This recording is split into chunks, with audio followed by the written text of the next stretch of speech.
Welcome to Earbiscuits. I'm Link.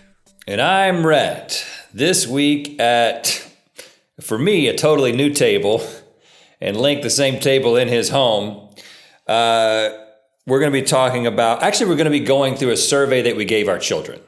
All about mostly us. And they didn't hold back on their answers. So yeah, a survey about their unadulterated thoughts of one of the adults in their lives. Us.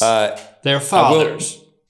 I will give an update, both for those of you who are listening, because I have every reason to believe that I sound very echoey because I am in an empty room that literally has a rug, and it has the one thing that has been delivered to my office over here at the Creative House, my chair. You're in a white room with a white t-shirt on. This is your office at the Creative House? Yeah, it's actually not white. It's like very, very light lime green. It's almost the same color as what is neon that you have on, but not as bright. But I didn't really think about. Okay. Basically what happened is I was getting ready to shoot at my house, and then I realized that there was a dude with a jackhammer there. I gotta sneeze. I'm allergic to jackhammers. Jackhammer, your construction, your pool construction. The construction has resumed. Because they're sending like 1-2 guys over. They're doing it in a responsible way, masks, the whole deal. But anyway, jackhammers and podcasts don't mix well. So I kind of threw everything together, came over here. Incidentally, just a point of nostalgia, I am using the table, the original card table that we cut a hole in for Good Morning Chia Lincoln, and then was the original Good Mythical Morning table for a few seasons. Well, before that, it was the Rhett and Linkcast Live. I mean, this is the first table we made videos from for YouTube. Oh yeah, Rhett and Linkcast Live before that. Yeah, for years before Chia Lincoln. It's not in great shape. I'm glad we still have it. Yeah, it's in my office. It's my desk now. As I wait for my desk to get here. So I've been through this survey. You will adjust to the echo. I got some correlations, and I think there's going to be some findings from each of these children of mine, and I'm interested to see what your kids had to say. Some had to be more motivated to participate than others, and I think that will become clear as we go through the responses. Oh, you better believe it. Now, I've only got 2 children, an 11-year-old and a 16-year-old, and it's very clear that the 11-year-old was more interested in giving full elaborative answers than the 16-year-old, which is, just par for the course. Is what you expect. The only reason I had 3 kids was so now I can have more of a chance of picking an answer that I like on a survey that they filled out, which I'm talking about on a podcast. Well, really what you're saying is that having kids is all about what it does for you. Yeah. It's not about them, it's about us. Yeah. Yeah, I mean, you didn't have to spell it out, but I think everybody gets that. I will say, before we get into the survey, I had a little something happen at my house. I did a very, very short, just little teeny story on my Instagram that lets you know about this, but I'm going to tell you the rest of the story now. So we've had this idea, and I've heard of other families doing, I don't know if you've thought about camping, like in your yard, as part of quarantine. I thought about it for a second. Have not made any movements in that direction, though. Well, Jesse brought it up, and I was like, I think this is a good idea, but I do know that it's going to require me to set the tent up and to blow all the mattresses up. I got it. I'm the dad. I do all that, right? Yeah. And so, but I was like, okay. And she asked 4 or 5 times, and we've been in quarantine for many weeks now. And I was like, okay, let's do it. And of course, we don't even have any real grass. We have artificial grass in a very small, the one area of our yard that has grass. You talking about where Barbara poops? Yeah. Oh, okay. And pees. Great place to camp.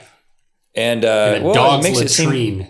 What do you think happens in the wilderness that you normally camp at? Well, multiple animals are defecating and it's pretty micturating all over the place. In that one environment. She's a small dog. If it was a St. Bernard, we wouldn't be out there. Be sleeping on some lumps. We've been doing another thing, which I also recommend. We've got a projector that we've been watching outdoor movies on the weekends. We've been projecting up against the fence. Okay. And watch Bill and Ted's Excellent Adventure. Not that which I excellent. gotta say, no, holds up. We started watching that a few months back, and like the kids were like looking at me like I was crazy. And we had to turn it's it hilarious. It's hilarious. It's your kids don't have good taste. I mean, it's okay. Hey, my kids have good taste. You'll see in the survey how good of a taste they've got. My kids love insights into the 80s and the 90s because they like to see what it was like for us. And so like we watched Bill and Ted's Excellent Adventure. We watched Clueless last weekend. They eat it up. And Clueless is great because, but actually both of them, they take place in LA. So it's like they get to see anyway. Okay. So we were like, okay, I'm not going to say your kids don't have taste. That wouldn't be tasteful to say. So I wouldn't say that. So I would say, okay, their taste is their own. I was like, okay, well, tonight is the night we'll camp out. And Locke just immediately says, well, I'm not going to be part of that. As a 16-year-old, this has been happening as the quarantine has gone on. He's just been kind of ducking out of different family activities. And I get it. Yeah, it's tough, man. He did watch the movie with us. But then we're like, okay, it's going to be me and Jesse and Shepard. Well, you know how sometimes things can be kind of hanging on by a thread and then something can happen that can just create the tension boils over? Oh, yeah. Well, Shepard, at the very end of Clueless, the part where Claire is realizing that she's in love with, her stepbrother, played by Paul Rudd. And this is the point. I mean, everything has been culminating into this moment. And all of a sudden, Shepard gets up and starts doing something with Barbara, and everybody gets distracted. And then I yell at Shepard in the middle of the scene. And then he is in his dragon onesie with a giant hood. And then he puts his hood over his head and puts his head down and doesn't watch the last scene. No. He was upset. And then he's like, I'm not camping with you guys. And so I tried to talk him into it. You and Jesse are going to sleep in a tent. So it ended up being me and Jesse and Barbara. All night in a tent? Well, I'm not done yet. So we go out there, and I'm out there for about an hour, and I realize that I can't sleep. And also, my back has been doing great, but actually that day, my back was not doing great. And so I'm on one of those inflatable, I'm not even on an air mattress. I'm on one of those like packable, backpacking, very, very thin inflatable things, And I was like, baby, I'm really sorry, but I think I got to go into the bed. I mean, we're just out here in a tent. And you're so close to the bed. Literally, yeah, I could almost touch it. But I said, but you should stay out here, she kind of wanted to. She was like, well, me and Barbara will stay out here in the tent, and just she actually was like, she saw it as a test. Can I stay outside all night and sleep in the tent? Because she was kind of scared of what I don't know. Okay. So my wife slept in the tent by herself with our dog. And she said there were a couple of stressful moments where her and Barbara both woke up, heard rustling. I think we got rats coming down and eating fruit from that fruit tree in the neighbor's yard. And I think one of them may have rustled up next to the tent. I think that what happened is the one thing that makes the most sense. I mean, you're achieving spatial distance from your family, the only people that you've been in close proximity with for weeks on end. That's the thing about camping. It's like, hey, we've been confined to this space, only interacting with each other in person. Why don't we move to another more confined space and be more uncomfortable and closer together? But really, I think what's happening is, why don't I go and live in another house, which just happens to be a tent in the yard? You're onto something. I think you should take shifts. Just leave the tent up, and that way you got a place, you got a haven that people can go to. I might even come over there and sleep in that tent. I don't know about that. I might be forced to. The tent is still up. But I tell this story as a way to introduce the fact that even though, as we said earlier, you have your children to inflate your own ego and to carry on your own seed, which I'm being sarcastic, by the way, for those of you, for the 10% who didn't get it, they don't always do what you want them to do. The moments that you try to create for your family don't always come to fruition in the way that you envision. And your kids don't always react to you or understand you in the way that you are trying to be understood. And so I think that this survey where we asked them some personal questions about us illustrates the fact that they do have some formed opinions about us, but they may not be the opinions that we tried to form in them. Yeah, and I've got my surveys laid out. Lily, Lincoln, the middle child in the middle, and then Lando over here. And let's just get into the first question. Let's do a couple right quick. Because I think we'll just go through the survey and see what stands out to us. The first question, and Kiko and Jenna helped put these questions together, and then we just read them. We're like, okay, I don't know what they're going to answer, but let's just give it over to them and see what they say. So the first question is, what's your dad's weirdest habit at home? Which I feel like, puts a big target on my back, because I know I'm a man of weird habits. Lincoln did not answer this question, because even though I told him a week ago that I asked him to fill out this survey along with Lily and Lando, I woke up this morning and realized I forgot to ask him again last night. So I woke him up from sleeping to fill out this survey. And then when I went in there, like 30 minutes later, the survey was on his bed. He was still on his bed, and he was yet again asleep. So it's a great sign that the first question has no answer. Yeah. That seems like the easiest one if you're my child, right? My 16-year-old did not answer that question either. Okay, that's First fine. question. Lando said he wants to reuse, in all caps, everything. Now, I was trying to figure out what he was referring to. I mean, I've definitely been reusing freezer bags, turning my Ziploc inside out, rinsing it off, letting it dry, and then putting some more stuff in it. I mean, I've been tempted to blow my nose and then wipe with the same square of toilet tissue. I'm not going to say I've done that. Based on what I heard while on a phone call with you and your wife in the background, she said, you just blew your nose and wiped the counter with it. Or no, she told my wife that that's what you did. So you have done it. Well, I didn't wipe my butt with it. Well, there's not a huge difference. It's an orifice. I did. She happened to see me, and I wiped my nose, and then I saw something on the counter, and I had something in my hand, and to me it was disconnected. And I know you think I'm a clean person, and that I'm like neurotic about that, but I'm efficiency trumps everything for me. And like Lando said, I like to reuse things. So then I had to wash the whole counter because Christy caught me doing that, and it was just, I don't know why I did it. It's just something that happened. Lincoln didn't answer. Lily said, my weirdest habit at home is eating his morning smoothie out of a coffee mug and sometimes a peanut butter jar.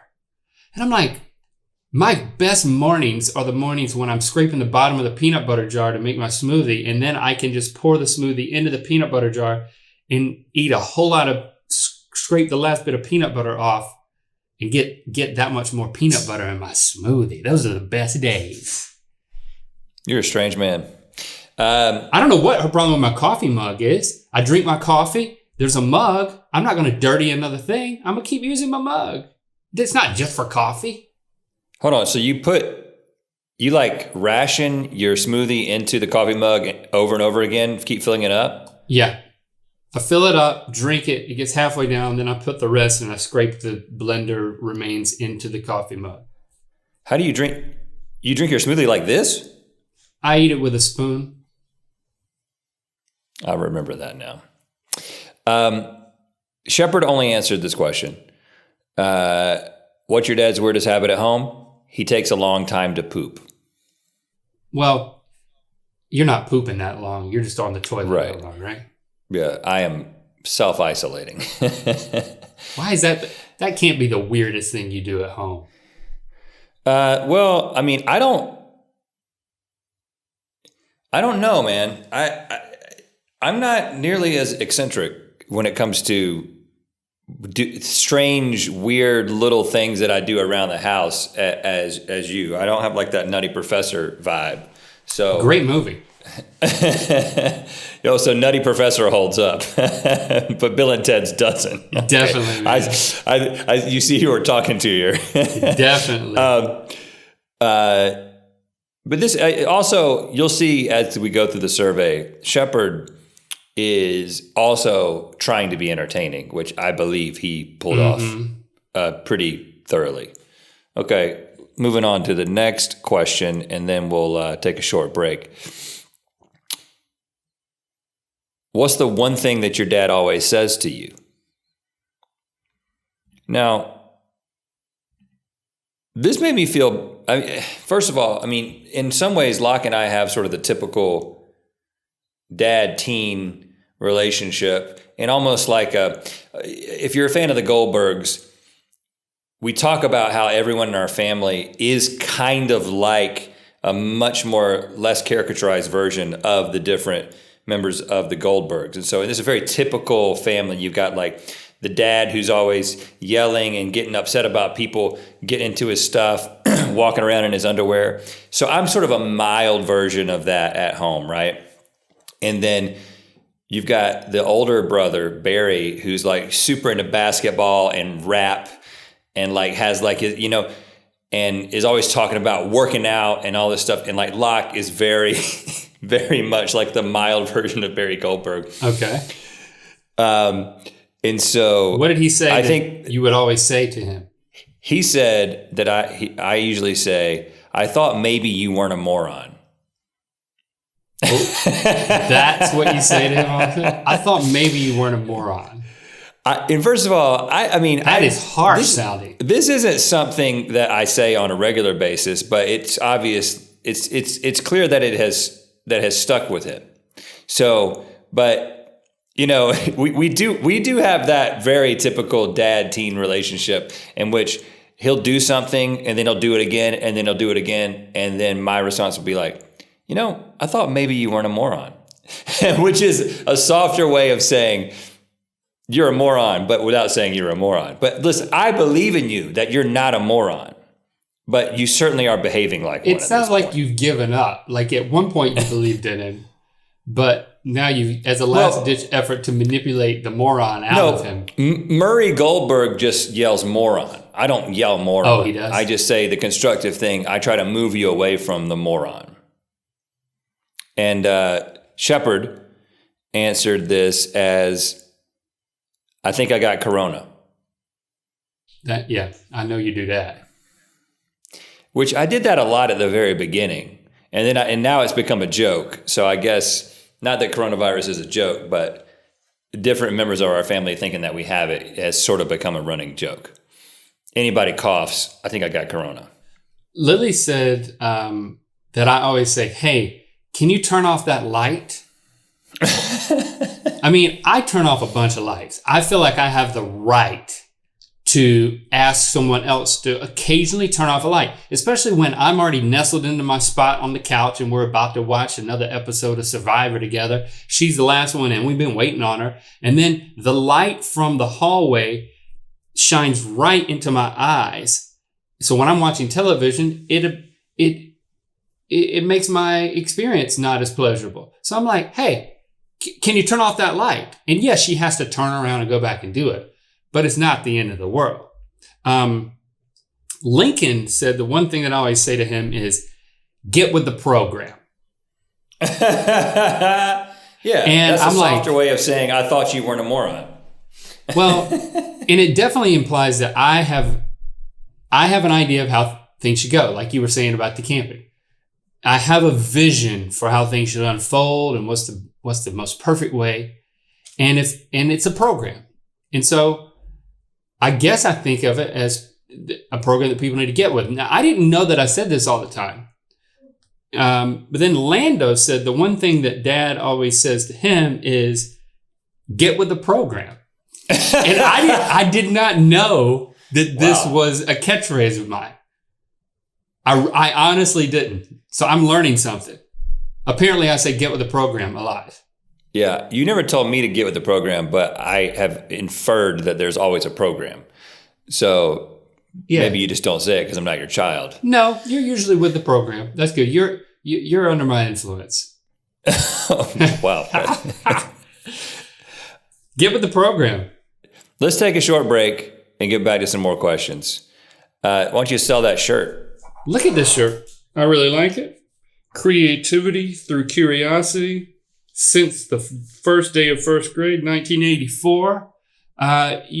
You wonder why Brett and I can give each other such a hard time? Because we've known each other for so long. As commemorated in this vintage neon green shirt available at mythical.com. Lando, you like this shirt? Sure. You want to buy it? I have too much shirts. Apparently Lando's come over to spectate on the recording of your. Tell him to get with the program. Get with the program.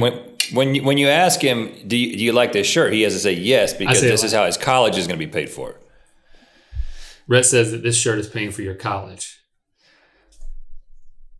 Okay. Mythical.com. More questions. What's the next question? On a scale of 1 to 10, how would you rank your dad's coolness? Oh man, this is a risky one, right? I think Kiko and Jenna wanted to throw us under the bus with this one. Lily gave me a 10, and she even supported her answer. She said, he gets to do something he loves for a living, and that's pretty cool. So the fact that I get to do something is cool. So I don't know if she's really rating me as a 10 or, my life from my perspective as a 10. Either way, I will take it. Yeah, that's pretty generous. What did Locke say? Well, Shepard said, like 7. Uh-huh. So, like 7. Like 7. Lincoln, incidentally, gave me a 7. Okay. Well, Locke tried to get cute and gave me a 6.8. So, I'm rounding that up to a 7. 6.8. So, I got an average of 7 from my children. Lando gave me a 10. And he also put 4 hearts. And he clarified that it was a 10 out of 10. So, yeah. I'm definitely Lando's favorite dad. I think, he didn't want to... Lando doesn't want to make me feel bad. I don't know what his true answer is, but... Yeah, in the McLaughlin household, we specialize in making each other feel bad. That's sort of like... We're very sarcastic. That's love with one another. Yeah, that's how we show love to each other. That's an expression of love. No one in a million years would, when asked on a scale of 1 to 10 to rank a person, no one's getting 10s in the McLaughlin household. You have to do something incredible to earn a 10, and no one's done it yet. Yeah. It's an emotional love lick. Like I've said this before. My granddad Clyde, he'd give you a nice firm hit on the shoulder, or like a dead leg on the knee, or he'd give you like a firm pinch, and that was his way of showing affection by letting you feel pain just a little bit. We called it love licks. Well, we don't do that in my house, but yeah, don't do that in my house either. Yeah. What would you do if you swap roles with your dad? Oh, what'd you get for this?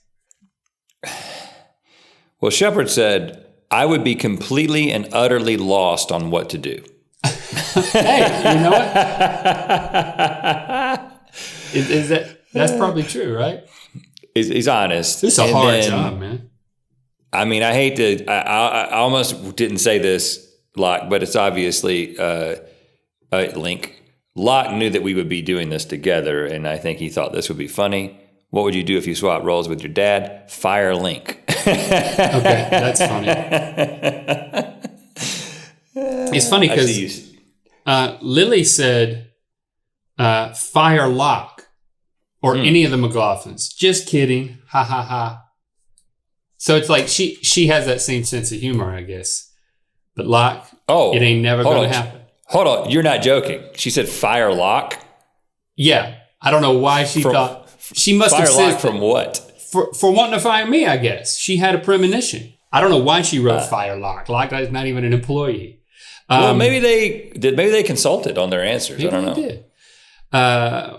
Lando, what would he do if he swapped roles with me? He said he would hand over the company to his brother. And then I go over to Lincoln's answer, who did not confer with Lando.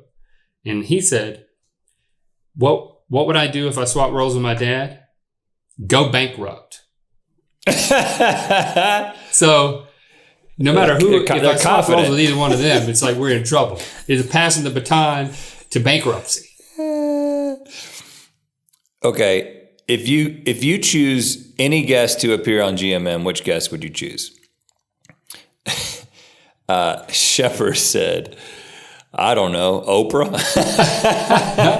Hey, that would be pretty good. It would be kind of weird to have Oprah on the show, but... It's just funny that a 11-year-old... Like, Oprah hasn't really been Oprah for... You know what I'm saying? She just got her own, like, channel. Like, where's he getting information on Oprah? Yeah, That's what I'm trying to figure out. I think Oprah is like a mythological creature to him, like someone who's just looms in the ether as being a powerful person in society, but he's never truly experienced it directly, I don't think. Maybe he has. I don't know. Lando said his younger cousin, which that would be cute. Lincoln didn't answer. And Lily, this is no surprise, she said John Mulaney or John Mayer. I guess anyone named John at this point is what she said. Big fan of John Mulaney. I think maybe we could get him on the show. I don't know. Open invitation, John Mulaney. Come on the show. Yeah. He should. Interesting that Locke kind of chose like a comedian that he's kind of vibing with as well. He said Theo Von. Theo Von's funny. So, who I thought that at some point he was going to be on the show. Maybe before all this happened. There was definitely talk of him being on the show. There's a connection with the publicist or something. PR firm. I think we have some sort of connection, but we haven't. He's a funny dude. He's very funny. Loose cannon. You never know what he's going to say. Right. But I like him. It'd be cool to meet him. What's the one thing you enjoy most doing with your dad? Lando said playing games. Lincoln said laughing. It makes me feel good. Lily said watching Current Mood.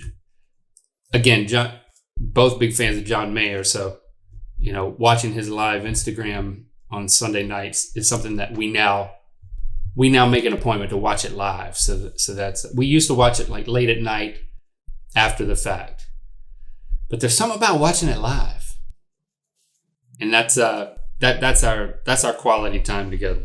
Yeah. So Locke and I have horror movie night because he's really into horror movies, and his 16-year-old self. This is how he put it. Watching horror movies is pretty fun. It's like, this is what I enjoy. It couldn't just say watching horror movies. It's got to be like, watching horror movies is pretty fun. I mean, it's not like incredible, but it's pretty fun. Whereas Shep said, playing with the drone / golf, which interestingly, we just got this drone that you've now seen. I have now seen it. And we've only played with it one time. I mean, I've been out and Shepard stands next to me, but I let him take the controls one time. Uh-huh. And apparently that meant a lot to him because it is his favorite thing that he does with it. So now I realize that, okay, we need to, you get insights. He's like really enjoying the drone. And it's not easy to control, but it's not one of those drones that like the moment you get it, you're going to destroy it. It's a little more reliable. No. Pretty good drone. What kind of drone is it? It's the Mavic Mini. So it's it's basically like DJI that they're the ones that make all the best drones. But this is like the small one. It weighs like, it's the same, without a battery, it weighs the same as an iPhone, I think. Oh, wow. Maybe with a battery. It's very, very light. But it can go, in fact, it can go 2.5 miles. And so, yeah, it has a 2.5 mile range, but that's like a direct line of sight thing. So since we live probably a mile apart or so, right when I got it, I was trying to send it to your house to spy on you in your backyard. Like, there's a drone. I'm going to keep this. But I just started going to your house, and it just said, signal lost. And I was like, uh-oh. But it comes back. Once it loses its signal, it returns home. How much does that thing run you? I just it's it's $400. $400. God. I would have been a little more careful if you told me that when I was using it. You thought it was, dude, it's a nice drone. Well, I don't, It's a nice drone. Yeah, it was just little. It looked about as light as an iPhone. So I'm like, You thought it was one of those, like, you get it like the mall for like $40. No, it's not. You just wait until you see the footage from that thing. Oh, cool. Well, here's a test of knowledge. Some of the footage. We asked each person, how much does Dad weigh? I was curious about this. So we'll start with the oldest. How much does Dad weigh? Lily said approximately 266 jars of peanut butter. That's funny. Way too much. If you do that conversion, that's way too much. Lincoln said 190 to 250 pounds. I don't know if he thinks I fluctuate or what, but I don't know that he was joking. Hold on. Did he inherit your inability to perceive numbers? I think maybe he did. That is crazy. Lando said, I don't know if this is right, question mark, but ironically, he is the most accurate in my family with 130 pounds. I weigh 160 pounds. Yeah, you were. Okay. I think you were the closest. Locke should know, right? Yeah, well, because Shepard said 125 to 150. So, not true. Little low. Locke said 220 pounds, 14% body fat. Which, incidentally, that was accurate. Totally? Exactly accurate. Well, Locke and I are like, he knows this because we talk about it. Like, I got my like in-body analysis done actually right before quarantine. But I've actually lost 10 pounds during quarantine because I've been walking like nuts. I've lost at one point I had lost 10 pounds and I don't know how or why. It was just, and this was after a couple of weeks of getting delinquent and not working out, and I guess not eating and just wasting away a little bit. And then, so once I started weighing, once I realized that, I started eating more snacks and I gained about 5 pounds back. So I lost 10 pounds of muscle and I gained 5 pounds of snacks. That's where I'm at in this situation. Yeah, but I've been looking at my walking, and I've been walking an average of 4 miles per day during quarantine. Really? Yeah. We've been going on walks. I think it's a combination of that, and then I think it's because we've been eating out so much less that you just kind of make a plate of food for yourself, and then I kind of just eat it. And where if I go to, like, we go out a lot when going out is a thing, and it's like get a little appetizer. Oh, get a meal. Let's go. Why not get a dessert? Get a little latte. Get a little cappuccino. And I just think that because I'm not doing that, my calories have gone down. So Locke was almost exactly right, but not anymore. Is there something your dad does that annoys you? Locke gave me the very typical answer, which is, tell me he can't wait till I have my own kids. Oh, that's another catchphrase from you. Which again is, we have we have so many stereotypical conversations. Like, we'll be in the middle of something and I'm like, this is a conversation that I have seen take place in media, television and film. And I never thought that we would get here, that you would be doing the very teenage thing and I would be doing the very dad thing. And literally saying with meaning, man, I can't wait till you have your own children. But you just want grandkids. That's really what you mean, right? Yeah, exactly. Man, isn't that a weird thought? Us having grandchildren? Man, I get weirded out thinking about my kids, like Lily having a child. It's just going to be, I think that's when I'm going to feel old. You know? I think that's what's going to do it. But granddad status. Man, I don't know. This survey is making me feel a little old. It's making you feel very tropish. Lily said it annoys her when I chew really loudly, which that's no surprise. Oh, you wish you to put that as your answer? That just makes her a normal person. Lincoln said it annoys him when I make him do his crap for him. Well, I don't make him do my crap. Like moving the trash cans around or like washing some of the dishes or like turning off a light. That's not my crap. It's just the crap. It's all of our crap that I'm the only one who seems to care about besides Christy. It's like, why is that my crap?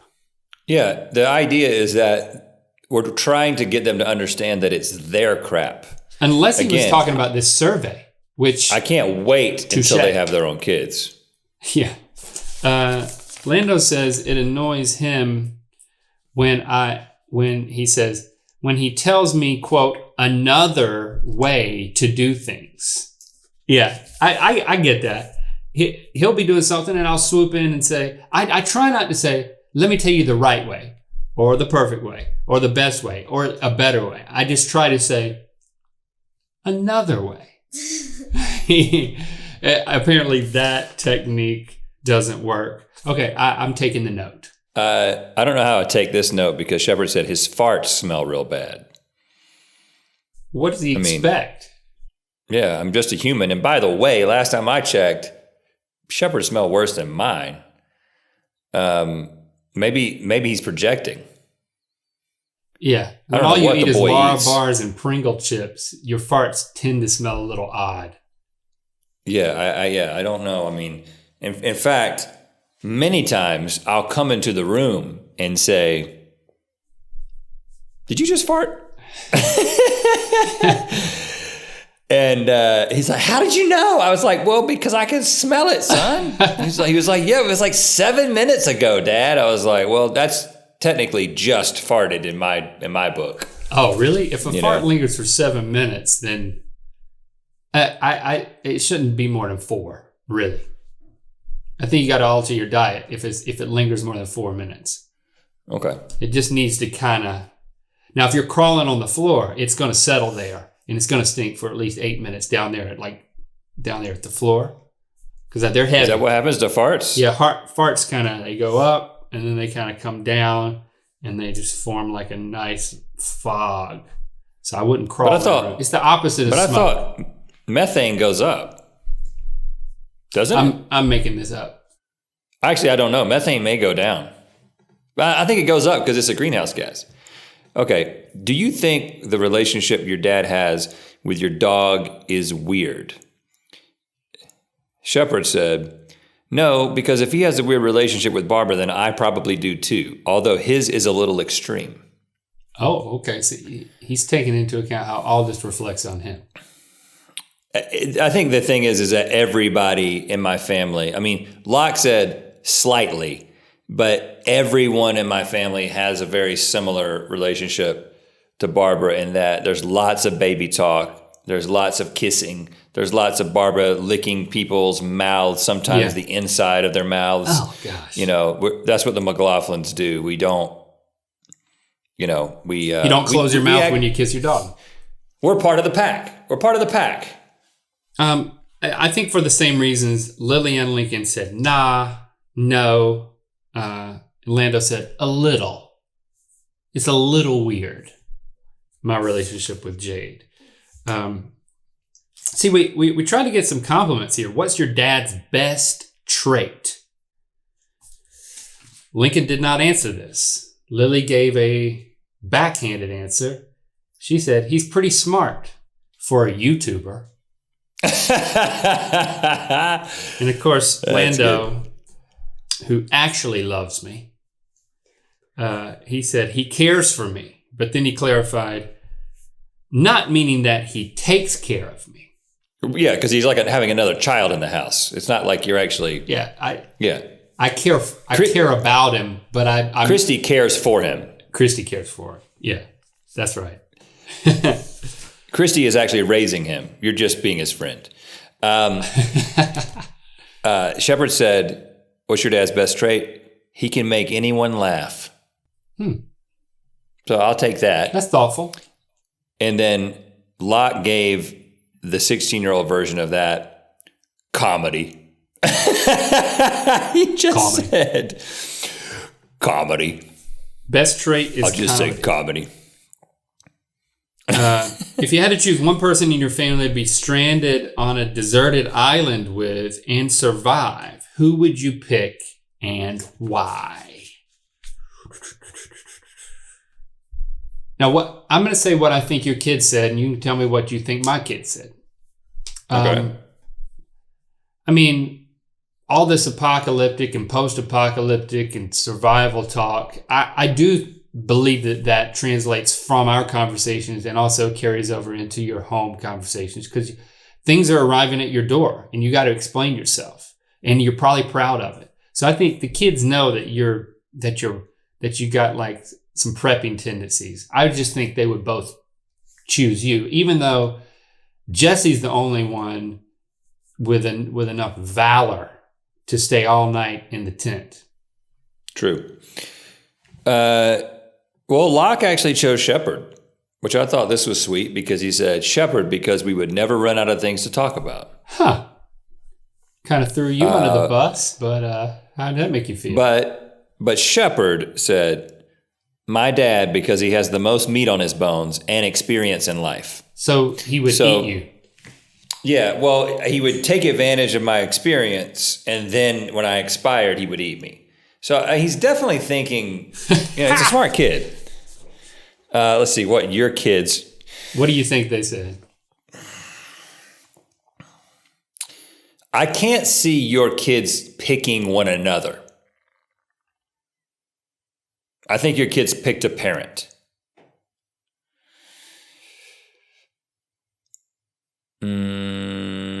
I think Lando picked Christy, and then your teenagers picked you. Lando said Lincoln. Whoa, okay. Because I want him to be like Kenny. He never will be, though. Now, Kenny, the first season of Survivor that we watched is season 17, and there was this professional video gamer, is what they called him. A competitive gamer named Kenny. And he turned out to be a conniving survivalist until he got a little cocky.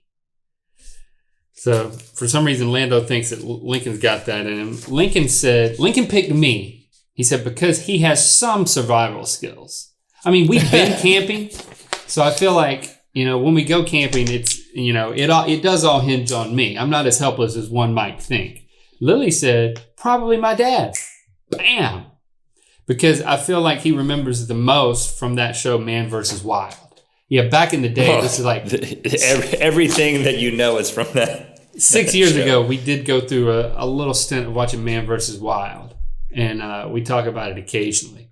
I don't remember any of it. So she's going to be crushed. Okay, this is an interesting one. Who do you think is your dad's favorite child and why? Now,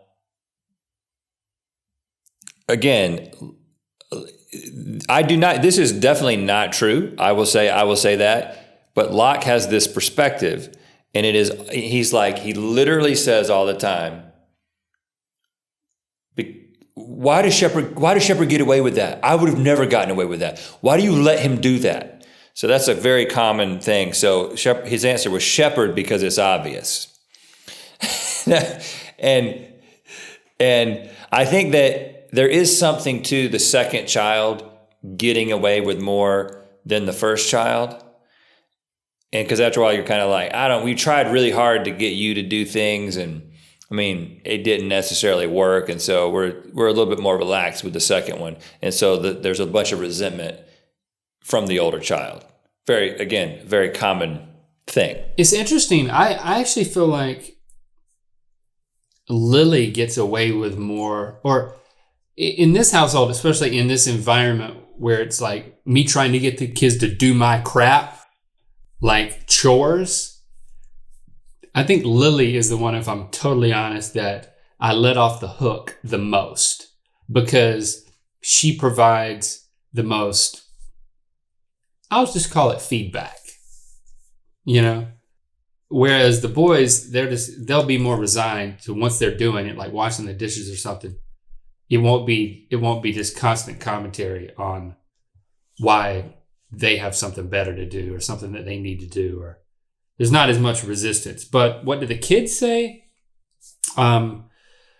Lando thinks that Lincoln is my favorite because he's quiet.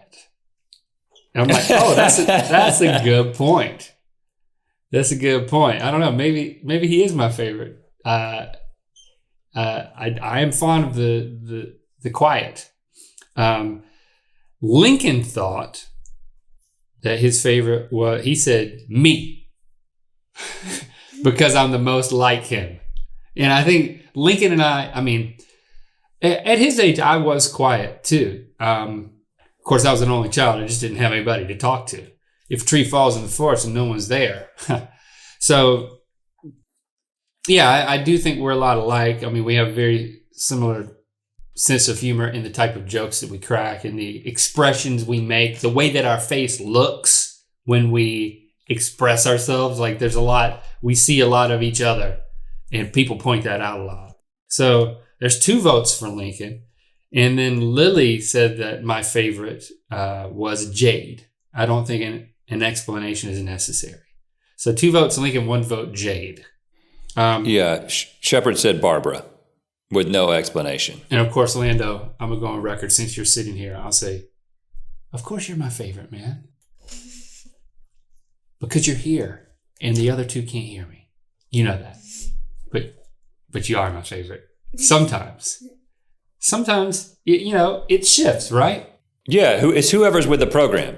It's right. Whoever's most with the program. That's how you dish out your love. I mean, Lincoln and I are a lot alike. Lando melts my heart the most, and Lily and I have a lot of fun together. So I think it does move, But I'm not going to say that I don't have a favorite. Like, parents will say, well, I don't have a favorite. I'd rather be more honest and say it jumps around. Well, that's not really having a favorite, though. That's just being in a better... Like, what's your favorite song?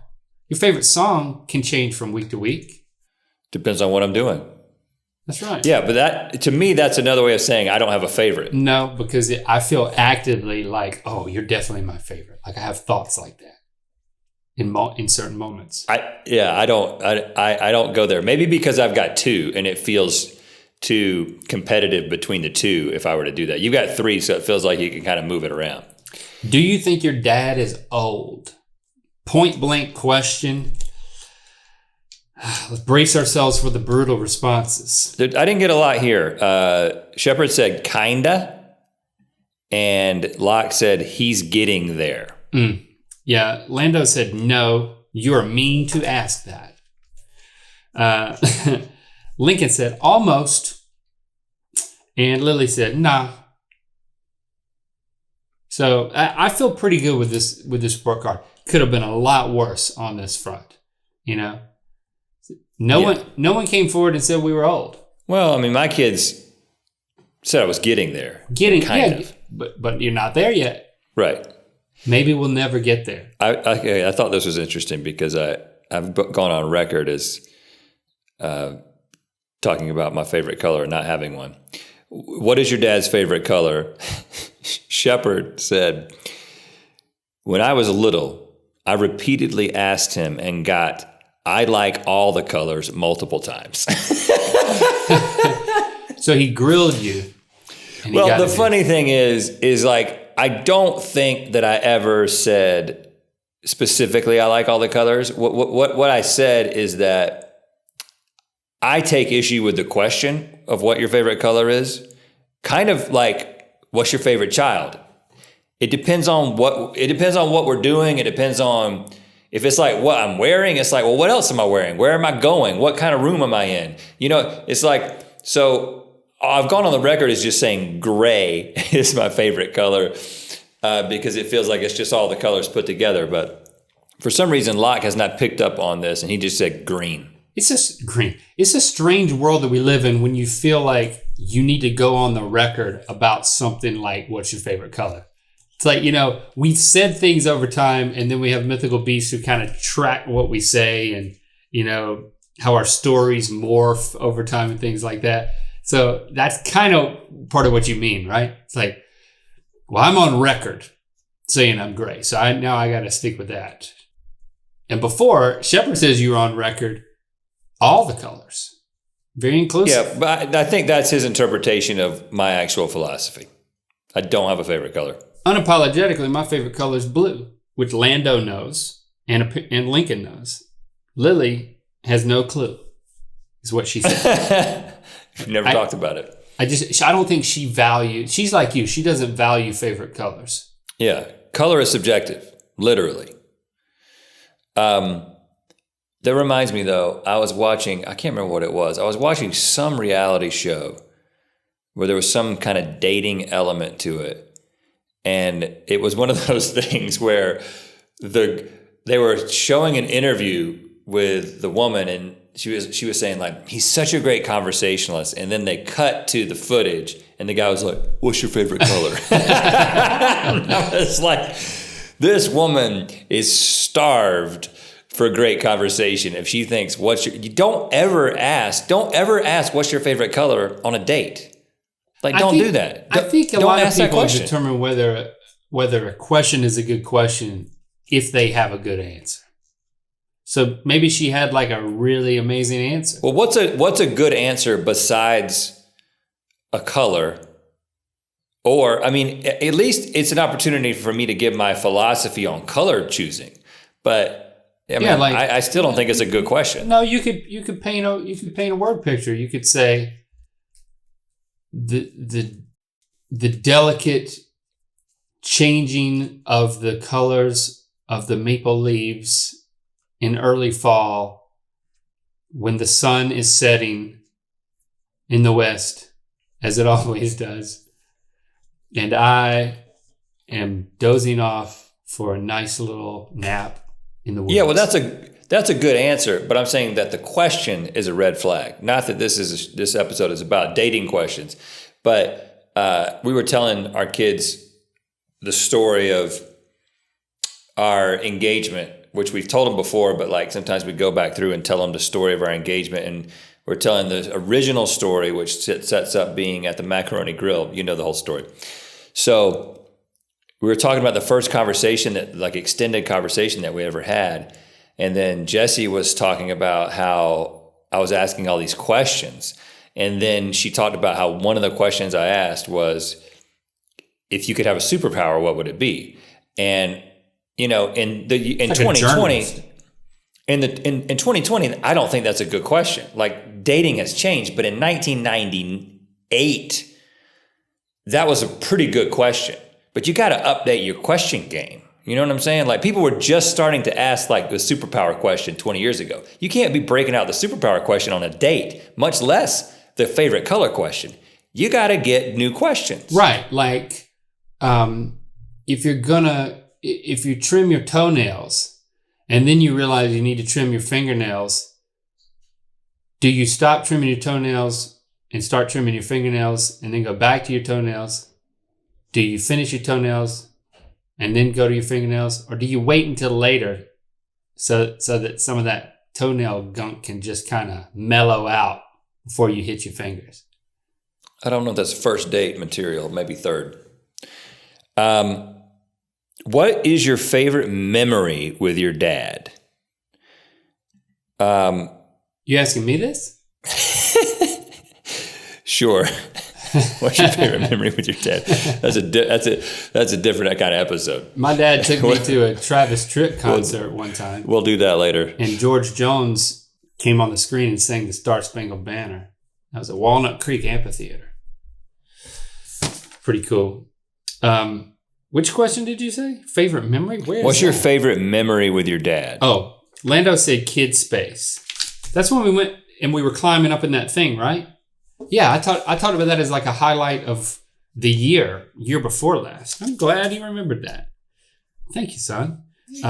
Lincoln's favorite memory with my dad, he did not answer. I mean, this is page 2. Makes you feel good. Yeah, I know. Page 2 of the survey. You did wake him up. You woke him up this morning. He's going back to sleep.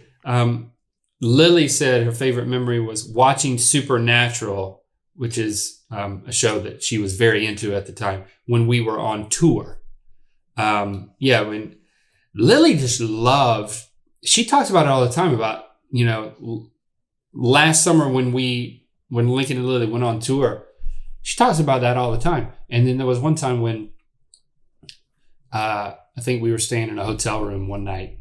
And I was like, tell me about this Supernatural. And so I got into the show with her. She was kind of explaining. She was showing me one of her favorite episodes and kind of explaining it to me. You still into it? No, but I do understand why she's into it. Shepard said us going bike riding when I was little. And so he didn't pick a specific time. It's just me teaching him how to ride a bike, which happened in California. Mm-hmm. And then Locke said hiking Raven Rock. Really? So this is going all the way back to North Carolina, which I honestly did not really remember that I had taken them down to Raven Rock past Lillington. I guess we hiked it a couple of times. I'd love to go back there, man. He had to be like 5 years old at the time. Oh, wow. Cool spot. A lot of good memories. I'd love to go back, make that hike. Once we can do that. Well, the interesting thing about this is one of my favorite memories with my dad and we would go all the time. It was a very regular thing. Yeah. Oh, cool. He would be like after church on a Sunday, he'd be like, let's go to Raven Rock. And we go and we walk down to the rock. It was like a mile hike. Walk back up. Through the woods, and then all of a sudden you get to this ledge and there's a whole rock that then they built stairs that you walk down the stairs on the rock 100 stairs. 100 stairs. And then you're down at the Cape Fear River. And an amazing rock awesome. formation. I mean, a truly amazing, overhanging rock formation. This is also my specific favorite memory from Raven Rock was when my dad took us down to the fish traps, which is the longer path that takes you down to the upper rapids. Right. And he threw me into the river to teach me how to swim in the river. I just got up next to the river and there was a little chute, in the chute in the rapids. Really? And he just picked me up and just threw me in there. And I just washed down the river, which is not necessarily something I would do with my children now, but it's probably one of the reasons I like swimming in the river. That's cool. What is the most stereotypical dad thing that your dad has done recently? Lando said, take the ice cream at night and eat it. So we've been getting special Ben & Jerry's flavors, and they've been monitoring closely how much is left in each one. And sometimes they'll go to grab it and there'll be like just a little thin layer left. And they knew there was more than half before because I snuck in there the night before. And I ate some. I do that. I own that. I mean, it's ice cream in the freezer. What am I supposed to do? Let somebody else eat the last of it?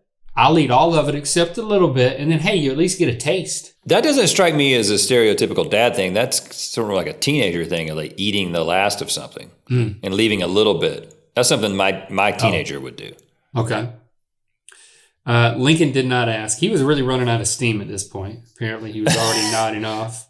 And Lily said, organize the garage. That is my domain.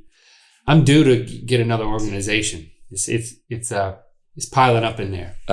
Shepard said, I can't really think of one, but I think being a dad is a pretty stereotypical dad thing. Having children. I love the way his mind works.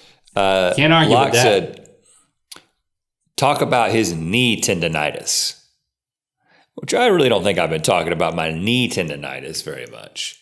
I mean, I hurt my knee severely. There you go. In January.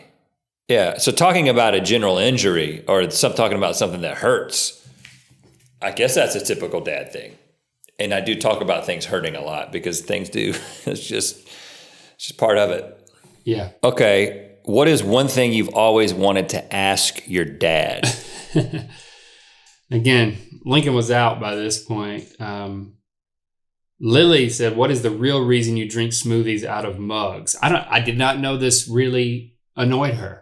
The reason is because it's already dirty and it's stable to pour stuff into it without the glass tipping over. I mean, I have lots of reasons for everything. It's stable. That I do. You know? Lando wanted to ask, why do you fart when you do? When you do. If he had his way, I would never fart. And it's my house too. Yeah. So why do I fart when I do? Because I have a fart to fart. Do you guys fart audibly in front of each other? I do. Lincoln does. That's it. Nobody else does. Really? Yeah. Everyone in my house does. There are different types of households, and I guess there's a spectrum because you're kind of in the middle. You've got almost half do and half don't. I love it. Shepard said the one thing he's always wanted to ask me was, why can't we get another dog? Uh-huh. Well, he's asked me that many times, so I guess he's just putting it in here for one more go. And this is very interesting from Locke. Do you actually like the way beans taste? Oh, yeah. Which this is getting at, this is an interesting thing, right? Because there is kind of what you were getting at before, which is when you live your life as a form of entertainment for people, you say things and you do things, you do things for show. So I've talked about how my hatred of cats, I'm a dog person and I don't want a cat and I don't particularly like cats, but a hatred of cats is something that came from a hot take. being in character. Yeah. And so I don't hate cats. And but it's fun to make people think you hate cats because they get their panties in a wad, and it's entertaining to me. All right. So is that true for beans? Are you about to rock our world? You don't like the taste of beans? No. I do love the taste of beans.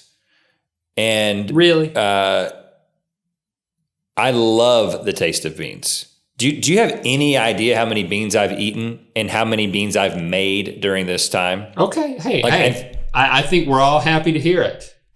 On Saturday, I made a giant pot of beans, and most of my family eats them as well. It's not just me. But no, I do like the taste of beans. Legitimately, I like the taste of beans. That's not an act. It's not an act. Seems like Locke should know that, though, if he lives with you. I just found it interesting. I found it interesting that he asked the question in that way. But it's true. I like beans. What is your dad's favorite thing to do with his free time? Okay. Locke had an interesting perspective on this. Stress out about work. Huh. Is that true? So that's his perspective, is that I'm stressing out about work. Interestingly, Shep said, meditate / work more. He is like a working machine. It's insane. Wow. They both think that you work a lot or worry about working a lot. And it's funny because I think that because I've been at home. Yeah. There's no real work day anymore. And so even on the weekend, sometimes I'll be like writing something or doing something. And a lot of times they're like, hey, Dad, can we do this? Or do you want to do this? And I'm like, hold on, let me finish this. or I got to do this right now. And I think they're just getting this perspective that he's always working, which I do work probably more than I should. Lando said my favorite thing to do in my free time was nap. Lincoln said my favorite thing to do in my free time was sit in the hammock. And then Lily said favorite thing to do in my free time was sleep outside on the swing. So my kids think that I work a lot, and your kids think that you sleep a lot. Yeah. What does that tell you? It probably tells you something that I didn't want you to know, which is I sleep a lot. When you're thinking about work, I'm swinging and sleeping. Sorry, man. You know what? Keep it up. Don't change a thing. It's going great. I won't. Okay, and now finally, question. If you could pick one celebrity to play your dad in a movie, who would it be and why? Lincoln and Lily bowed out on this one. This was the holy grail. This was their opportunity to really let me have it. Are you hearing that Nicolas Cage is going to play the Tiger King? Tiger King. Yeah. I hope that's true. I hope it's true. He'll be great. Lando said, I would pick Hannah Gatsby. The Kiwi stand-up comedian who had the Netflix special. He said, because her hair is like dad's. Your youngest son picked a woman to play you. I mean, he's getting on the Rachel Maddow bandwagon, but he's taking it up a notch. But no. Here's the thing. Lando does not have it in himself to insult anyone. So he's not doing this as a joke. He's doing this as his honest take is that Hannah Gatsby would make a great link. You know what? That's great. You know what? It's great. I watched a little bit of the special, and then we got distracted by something. I never went back to it, but I will take it as a sincere compliment. Well, this would be an interesting set if Hannah Gatsby did play you, because Locke said Jason Momoa. Gosh. Could you imagine Jason Momoa and Hannah Gatsby? That's a buddy comedy. Shep said Link, because it would be interesting. So Shepard likes the idea of us doing something where you play me, and I guess I would then play you. No, I would play you, and Hannah Gatsby would play me. That's the ticket. Well, then that would just be twins, like Danny DeVito and Arnold Schwarzenegger. There's no irony in that. That's not the point of that movie. But I have not seen that movie, so I don't know. It would be twins without irony. Yeah. So I don't know if twins holds up, so I can't say I would suggest that. So what have we learned here? I mean, our kids, I think our kids are much more level-headed than we are. You know? Some of them were wise enough to know that, listen, they didn't need to fill out all these questions in order to win our love. They know that it's unconditional and that we may not be the best fathers, but we love them unconditionally. We love them with everything we've got. Actually, I didn't get any of that from the survey. I'm just trying to project. I would say that I didn't learn anything groundbreaking, but my suspicion that my kids pick up on things like the tropish dad things. Yeah. Those are the things that loom large in their memory. So I need to be less tropish. I think I'm going to make a shirt that says "Get with the program." That's good. I like that. Okay. Thank you to our kids for filling that out. I'm going to close with a rec, and I'm going to rec Mike McHargue's book, Yes. You're a Miracle and a Pain in the Ass, Embracing the Emotions, Habits, and Mystery That Make You, You. Now, you know we had Science Mike McHargue, our really good friend, on GMM recently for the Leaving Things and citric acid. And both of us talked extensively about his book on our social medias because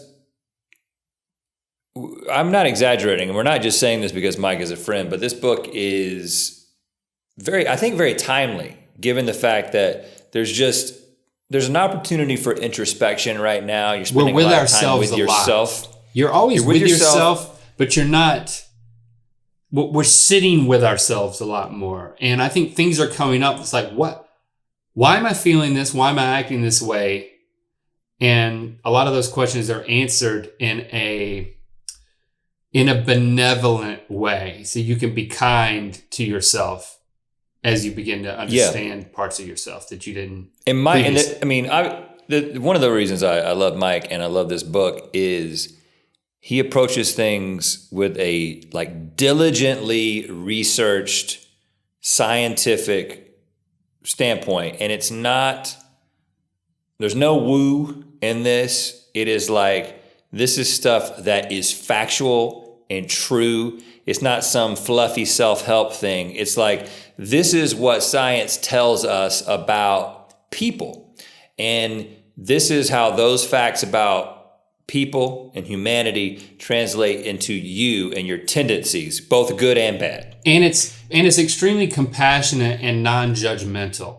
I think you could think that reading a book, understanding why you're a pain in your own ass is that it could, it could be indicting, but he has a great way of it. And this is who he is as a person. It's he's loving and accepting, and that translates into how you process yourself, which is very powerful. And a lot of times you don't know that you're a pain in the ass to yourself. You're just mad. You're mad at everybody else. You're mad at yourself. And you haven't even stopped to process if I take one step back and get perspective on this, that anger a lot of times will just kind of melt away when you gain perspective. So get it wherever books are sold. You're a Miracle and a Pain in the Ass. It's also on Audible, read by Mike. He's got a good, soothing voice. So it's a great Audible listen as well. All right. Hashtag earbiscuits. Let us know if you want to also conduct this survey with your own kids, or if you don't have kids, you could somebody else that is meaningful in your life. It's a fun exercise. So I invite you to think about doing that yourself. Maybe we can post a link to these questions that people can print it off for the kids in their lives. Yeah, let's do that. All right, we'll see you next week. To watch more Ear Biscuits, click on the playlist on the right. To watch the previous episode of Ear Biscuits, click on the playlist to the left. And don't forget to click on the circular icon to subscribe. If you prefer to listen to this podcast, it's available on all your favorite podcast platforms. Thanks for being your mythical best.